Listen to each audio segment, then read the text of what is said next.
have been knowing each other for like years. This is Ann. She's with Genstone Financial. She's a mortgage lender. This is Russell. He's the credit repair expert. And I've known them for years. We've been talking about doing something like this for a while, and I just haven't really executed. But this is the year of execution, everyone. We're actually going to do the things we've been talking about this year.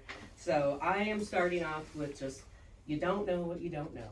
Look, I know everybody was like, probably thinking, oh, Sarah's going to tell me how to buy a house. Like, I need to go backwards with everyone, though, because we can figure all those steps out when we get to that point. But what the part that I want to hit is if you have the desire to buy a home, don't let anything stop you. I am literally, okay, I'm hitting my 10 years in real estate now, and I can tell you, like, I've seen people will things into existence. Like, the ones that really want it, and they describe the house they want, even when I'm sitting there, like the one, she was like, I want a 2-car garage in Wentzville with a fenced yard and a finished basement for under $220 or whatever it was. It was a couple of years ago. And I'll be danged if a freaking house popped up with all of that. She sure as heck did. Like, she told me exactly what she wanted, and she just stuck to that, and then it didn't take very long.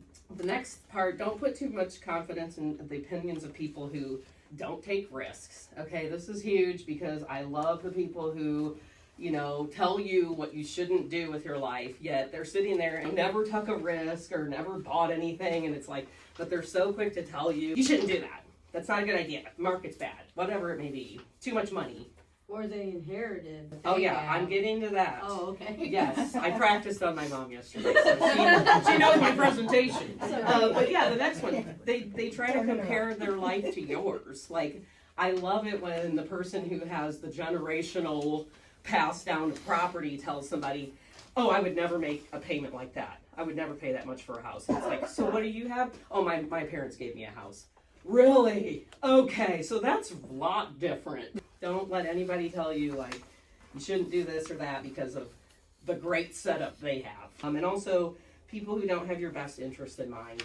You feel it. You know when somebody has a thing about you and they say things to you and you feel a certain way. Those are people that you can be surface level with and listen to their advice or whatever, but I would not take it because they don't really, anybody who cares about you is going to keep pushing you to be like, yes, keep trying, keep doing it. And anybody who doesn't, like, they're not your people.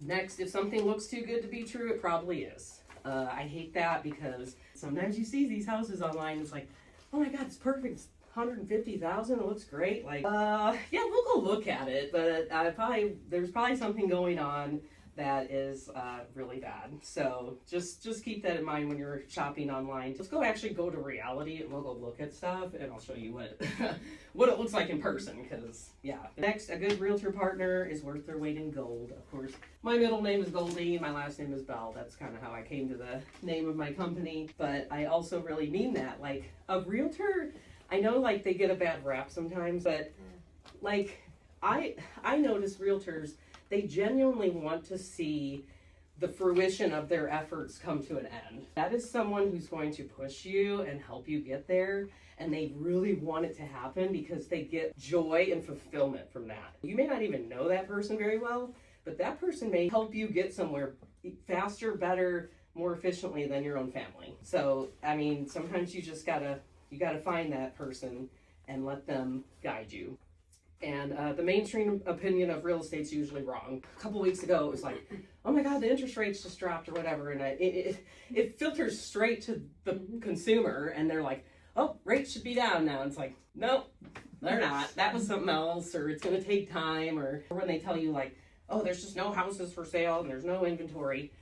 You guys, there's always houses for sale. That cycle is never going to stop. Like, people have kids and they're dying and they're moving for jobs, and it's just, there's no way it can stop. Like, there's always going to be something. And so, just wrapping up, I just have step 1, step 2, step 3. Step 1, choose your realtor and establish the relationship. I think you should interview realtors. I think you should, if it's even just on the phone, do they take the time to even speak to you? Do they act like they care?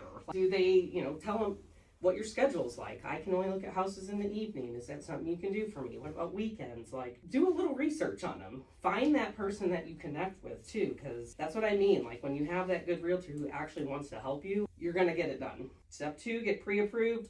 I said go all the way through underwriting before you start looking at houses seriously. Another, back to, if it's too good to be true, it probably is. If you get a pre-approval in 2 minutes online, probably not the real, like, not for real. Like, it might shoot you an email back and say, yeah, you're pre-approved, but it's not, that's not enough time. Like, there's other things that have to happen. As a realtor, I have great lender connections, and I will connect you with the people I think do the best job. And then step 3 is prepare for the emotional roller coaster. Be patient and flexible. And what I'm saying there is, like, it's going to be hard. If it was easy, everyone would just already have houses, and everyone would just buy houses from their friends. Going through that with someone right now who's going to buy a house from a friend. I tried to explain to him, this is why realtors exist, though, because if people could cooperate like that, yeah, we wouldn't exist, but it doesn't go that way. Just when you think your friend's going to sell you their house for cheap, like, they change their mind, or you find a whole bunch of stuff out about it that they were hiding, and now your friendship is screwed up, and it's like, okay, that's why let's hire a realtor, let's go through the real process. Everything's protected legally with contracts, it's in writing, there's none of this friend stuff. But don't forget that you don't know what you don't know. I'm not expecting you to know anything when we start home shopping. That's what I like that. I like someone who's willing to hear everything and not assume they know. Anybody who bought in the 70s, 80s, 90s, 2000s, and I even decided to add 2010s, this is different purchases and the things they went through before 2020 than what we're having now. So thank you all for actually being here. We have to get through this, and it's hard. It's actually very hard to buy a house. Stuff happens, but in the end, the goal is to get the house. So that's my goal. That's what I work for. And now I would like to pass it to Ann so she can talk about the mortgage piece of it and how to get yourself to that point. So. Gotcha. So yeah, and I've been in the mortgage industry for about 24 years, so a little bit longer. And I've got to say, working with a realtor, I don't like not working with a realtor. When I have people come with a for sale by owner, I cringe, because people don't understand how much a realtor does for you and how much it's needed. And Sarah is one of the best. She is absolutely one of the best. Also, for pre-approvals, I do actually take you through underwriting. If you go through an online thing, yes, you might get an instant, yay, we can do the house. But then you might get in their contract, pay for appraisal, pay for home inspections, and then they find out something that doesn't work and you can't get the house. And you've spent all that time and money on something that you can't do. So I actually take everybody, I take all their income documents, all their asset documents. I look through everything, and I will send you a pre-approval once it's been underwriting, because I want you to write on a house that you know you can actually buy and what the terms are. And they change. Rates you see online, yeah, you could buy to get that rate, but unless you're putting more than 20% down, 740 credit score with a $300,000 loan amount, you're not getting that rate. You know, people always say, but I can get that rate online. Maybe not. Depends upon your situation, but I'm going to give you options within your situation. If I can't do the loan, I've been in it long enough, I can find somebody who can. The next thing I'm going to go through is just simple do's and don'ts before purchasing a home, because what you do before, during the process is huge. So before you apply, do know your budget. So payment, taxes, insurance, know what that is. Your realtor will typically send you to a lender to help you figure that out, because what you see online, like from Zillow, is not accurate. It is not the payment you will end up paying. It's always more.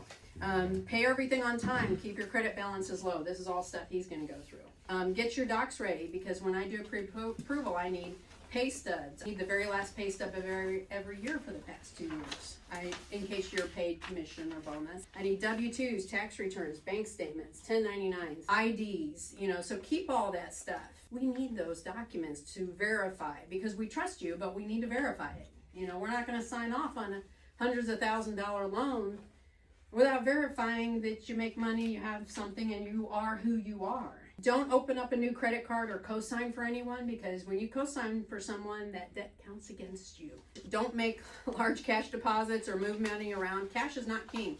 We have to verify, and we can't verify cash. Cash is not an asset. So if you need to know how to do that, I know, right? I can't send you a picture of mattress.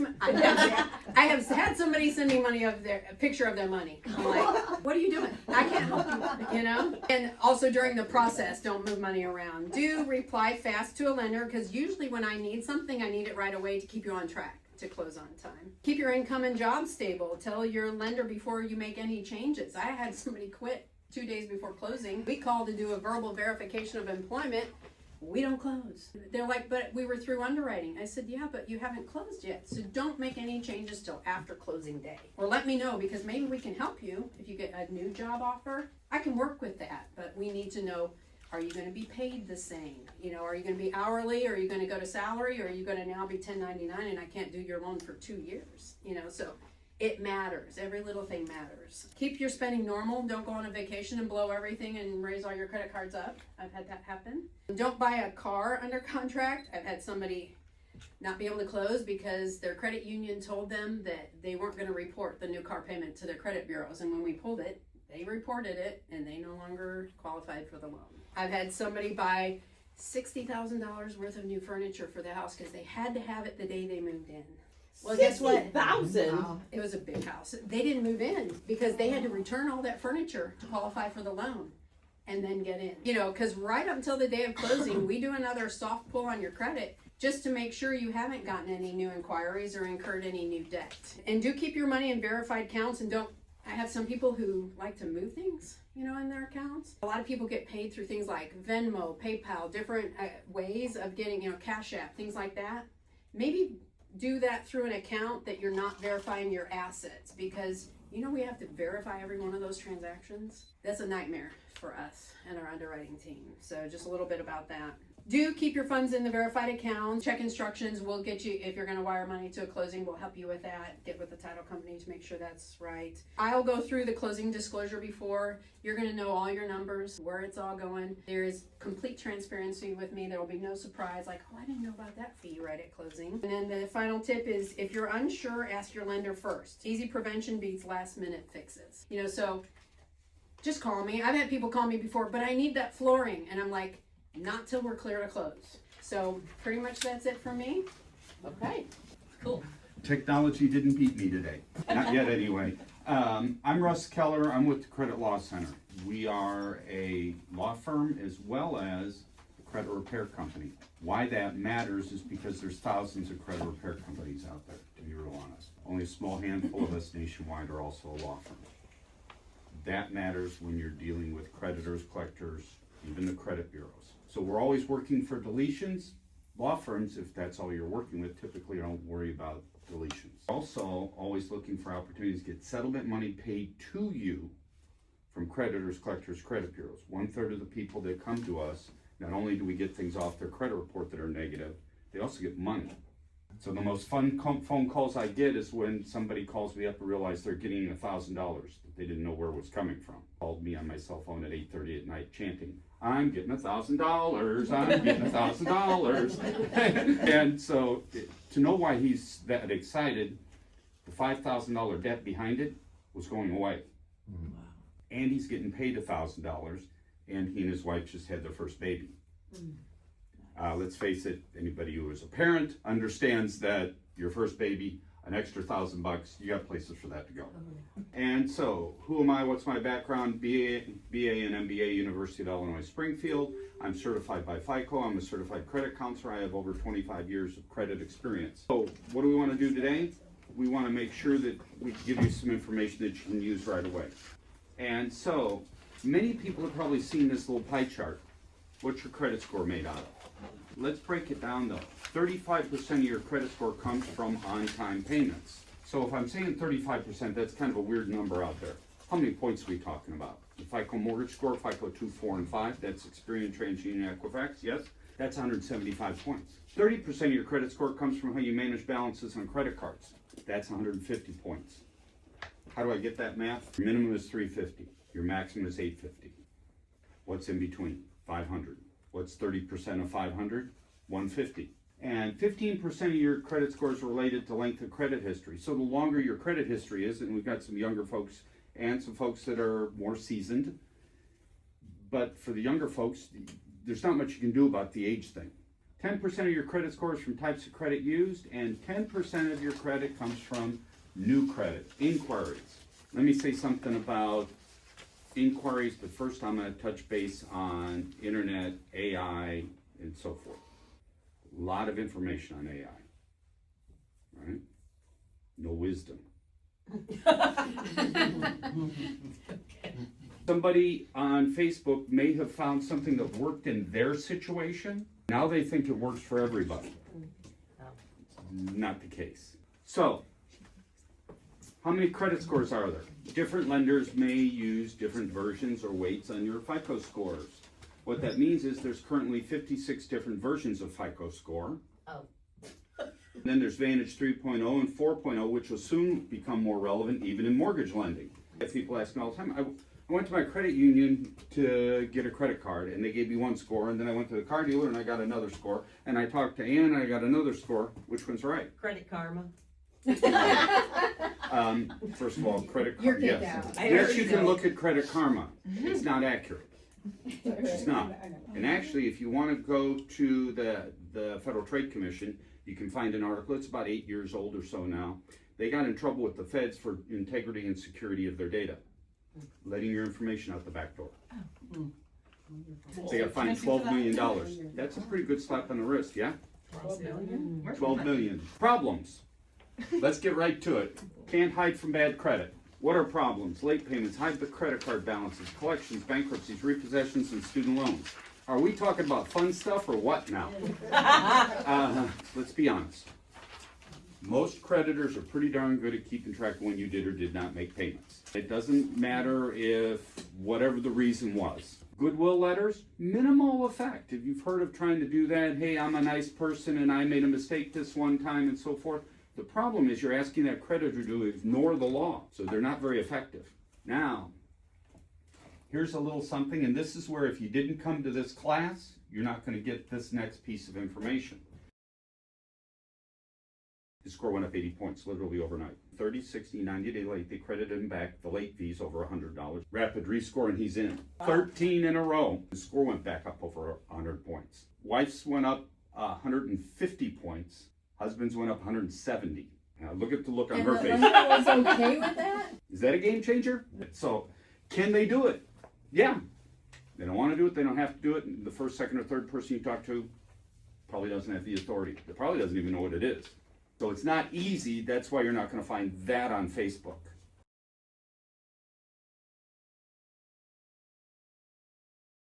Myth, keeping credit card balances at 30% will improve your credit score. Nope. The best they've got here is 0 to 10% is an A, 10 to 30% is a B credit score. If you want to know what A plus is, 1%. 1% is better than 0. Especially with a realtor and a loan officer in the room. Lady gets sent to me, not by Ann or her company, a week before closing, told that she could not qualify. 2 score points. They weren't going to close. Single mom, 2 kids. Told her landlord she's moving, spent all her money in earnest money appraisal and inspections. Now we have a single mom with 2 kids and nowhere to go and no money. This is a problem. She had 2 $500 limit credit cards with 0 balances. Sent her to QT, had to put $5, 1% on 2 credit cards. We did a credit supplement, a rapid rescore in 72 hours, 3 days. Wow. She picked up 12 points. She's in the house today. Wow. Oh my God. So 1% is The best. But better than it's 0. based on your credit limit. That's where you're Yeah, coming up. So 1% of the limit is best. I can't tell you the number of times I've manipulated that balance to 1%, either up or down, and 1% works. I had an affluent couple that had, they're trying to buy $1 million house, putting $200,000 down, $800,000 loan, and they realized that they were gonna have to pay a point to get the rate they wanted. Well, because they had a lot on their credit cards. They made a lot of money, had a lot of checking, savings, investments. Sent them to me, and I talked to them, okay, you're gonna pay off the credit cards. Pay them down to 1%. Well, we don't wanna do that, blah, blah, blah. I said, look, if I'm right, you save that 1%, $8,000. I said, if I'm wrong, you've paid off credit cards that you owe on anyway. So they did it, and they picked up 50 points apiece. Then they didn't have to pay the $8,000. I'm thinking my advice that day was worth $8,000, but nobody else did. You know, that's what I saved them. Okay, so options on high balance credit cards. I hit on credit cards pretty heavily because they're an issue in America today. Debt settlement companies. They want you to default on your credit cards. Significant drop in your score for 2 years. Then what happens after 2 years, around the 2 to 3 year time period? They bring the credit card companies back to the table and have you settle for less than full balance. Anybody in the room, when I say it this way, think that paying somebody less than what you owe them is going to improve your credit? I know for a fact it doesn't. Yeah. I did that. I actually did. I was always skeptical about those things. Yeah, Yeah. it's 3 to 5 years they trash your credit. So if you're trying to buy a house, this is one of those things that it's a hill that you're not going to climb in a couple years. So debt management plans. Now this is different than a debt settlement company. Those are bill consolidators, debt relief. That's what they call themselves. When they can't decide what their name is, that's a problem. You were talking about that. If it sounds too good, right? That yeah, your credit will improve because you didn't pay people what you owed them.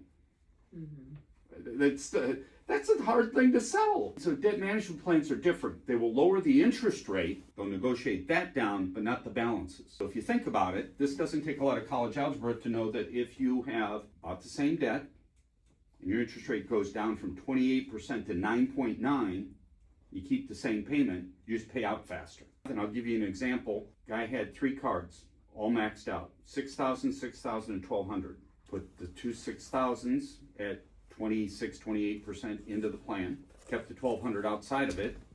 He worked on the side to pay that down as quickly as he could. So now his utilization calculation was just on the 1,200, not on the 2 6,000s, because they're taken out of the utilization calculation. You with me?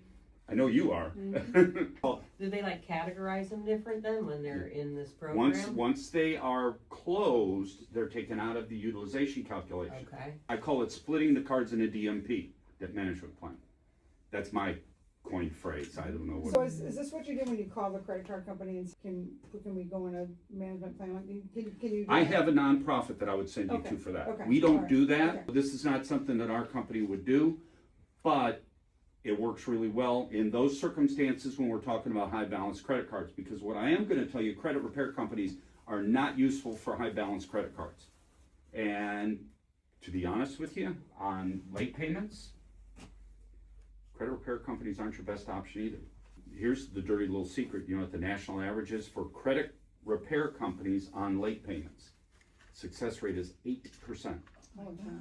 Credit repair companies are not your resource for that, to be very honest with you.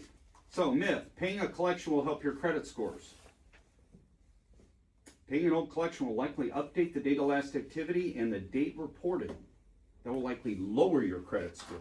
Because the more recent something is, the more damage it does to your credit report. So let's say you have a $100 collection from a dentist bill 4 years ago, and it's reported accurately on the dates. You pay that $100, I figure I owe it, I ought to clean up my credit. They'll re-age that account from a 4-year-old problem to a today problem, and that will lower your score. That's wrong. I didn't say, never did I say the credit reporting system was accurate or fair. Never did I say that. So if you're looking to buy a house or buy a car or whatever it is, with a wait to pay off your What we should do, what you should do is take a look at it, and if you want, we use Credit Armor. Credit Armor is not like Credit Karma. They don't sell you stuff inside the system, and they don't sell your information, ever.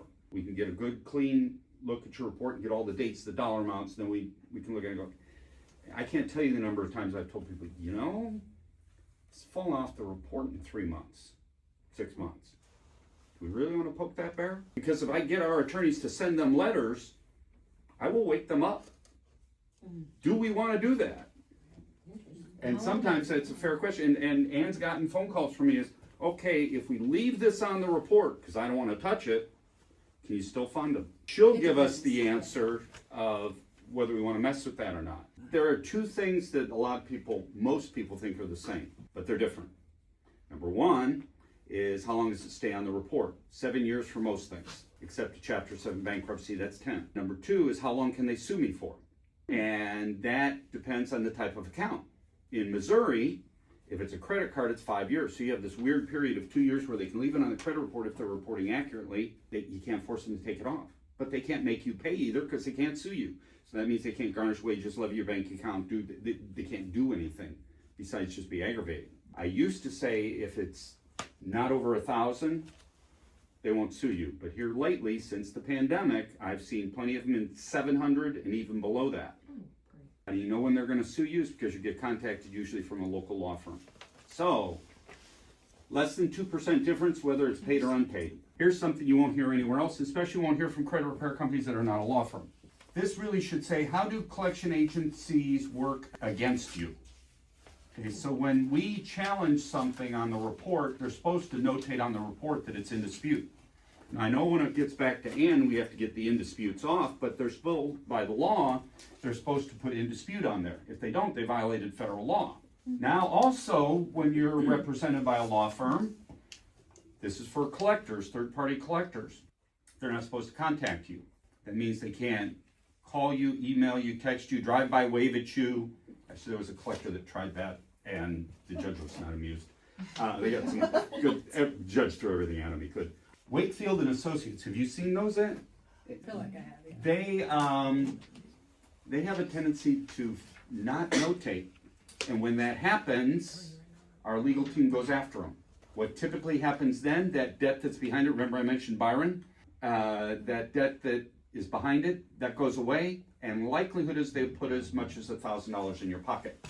Next, well, here's our three. I know you've seen these. LVNV, Midland, Portfolio Recovery. Now, I said they're supposed to notate in their system that they can't call you once they're informed. These three have no mechanism in their internal system to notate that. They're going to keep calling. And we give you a form, and the top of the form says, I'm represented by the Credit Law Center. And all communication to me needs to stop. It's in big, bold print. We give it to you, write the stuff down on the form, date, time, phone number they called from. And now they've been warned. They've been notified. They call you one more time, and it's a federal law violation. And we're happy to go after that money from you. Medical collections. Credit bureaus have agreed to remove those once they are paid. Non-medical collections, these are very different. They've agreed with the bureaus to not delete for payment. So it's not illegal in any state, but they're contractually bound. That's why we have a list of over 100 collectors. It's a proprietary list. No, I can't give it, not even to Ann. Those collectors that will delete for payment if they can validate it. If they cannot validate it, it goes away right now. That's a standing agreement with us, over 100 collectors. And can I make a point? That's why I always tell people, they're like, oh, I'll just take care of myself. I said, please don't. Talk to Russell first before you pay off a collection. Make some kind of agreement, do anything, because it could have a negative effect on what you're doing. So, Experian, Equifax, TransUnion have made the agreement that paid collections will no longer be included on your credit report. That's a medical collection. And that sounds great. Well, I don't need a credit repair company if it's a medical collection. What if it's $2,500 and you don't think it's your bill? Had one of those not long ago. Right name, wrong person. Oops. So, credit reports are accurate. I love this because 79% of all credit reports contain errors. 25% of the reports contain errors that could lead to a decline for credit. What happens with bankruptcy? We should touch on that if we're talking about credit, because bankruptcy is a very serious thing. I'm not a bankruptcy attorney, I'm not an attorney, I'm a credit person.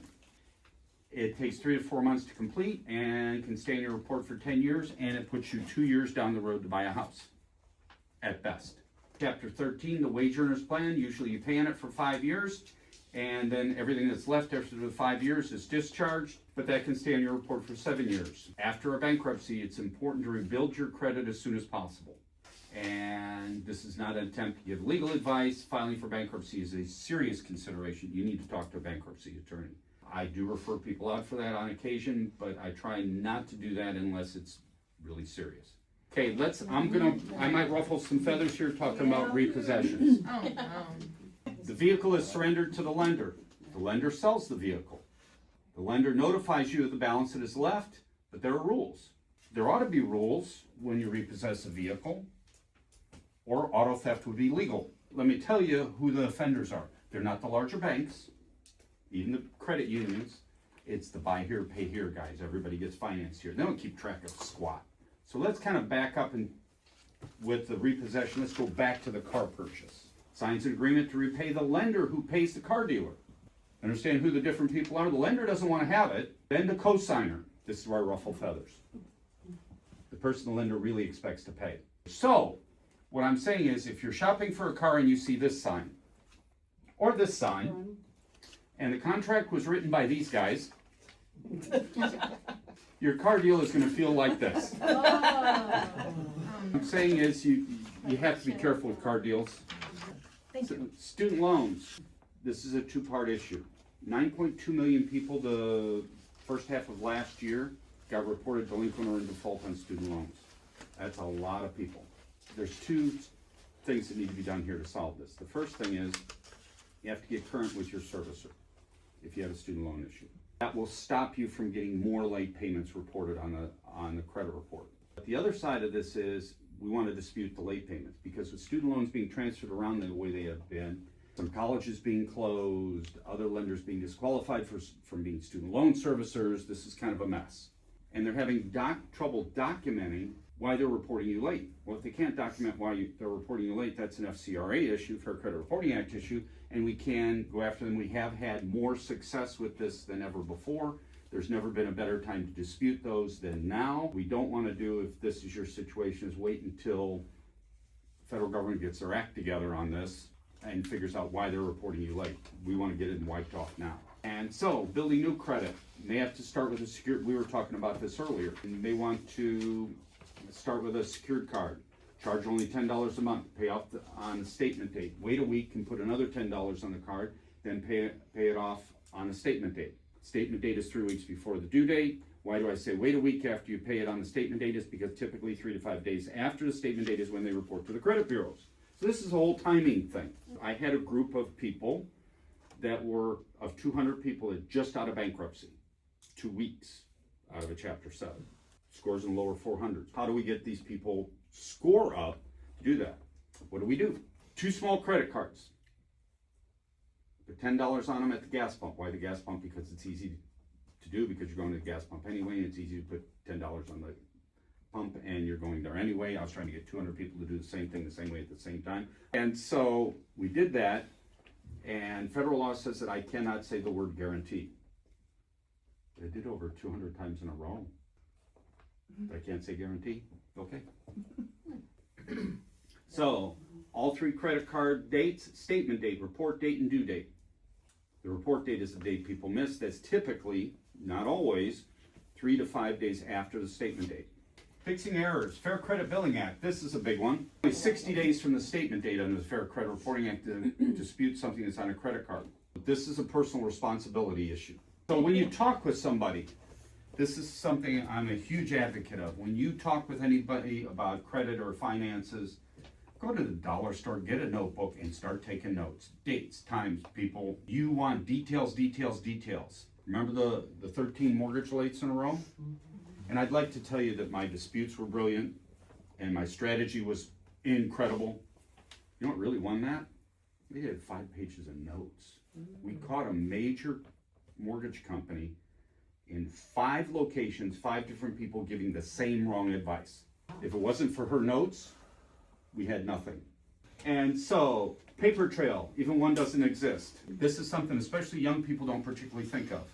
Well, I talked to the apartment complex, and the lady there said that I didn't have to pay the early term fee and I could leave and everything would be fine. Great. During the pandemic, apartment complexes changed ownership, changed management companies, sometimes both. The lady who you talked to that was there is no longer there and nobody knows where she's at. Had you at that time, Patty Property Manager, thank you so much. I really appreciate that you were able to work out that I didn't have to pay the early term fee if I paid this money for this. Send it certified, no return receipt. Why do I say no return receipt? Because if somebody has to sign for it, it's going to be floating back and forth in the mail. And you don't really need somebody to sign for it. You need for the mail carrier to look at it and go, yep, that's no signature. There you go. Bing, left, and he's off. She's now responsible for it. You have a paper trail. You can go to USPS.com. You can get proof that it was delivered. So why do I say this? Because we're all dealing with financial things or things that could affect our credit report that we want to make sure that we keep track of. And I can't tell you the number of things I've done personally or helped other people do just by following up and making sure you keep good notes. Okay, this is who I am, and that's both my cell as well as the office phone. I have some bonus slides with other stuff, but I don't know that we necessarily wanna, Oh, you should go That's a through how fun much one. people have gotten, yeah. that's, those are checks. Recognize any of those names? Midland Credit, I mentioned them earlier. Portfolio Recovery, I mentioned them earlier.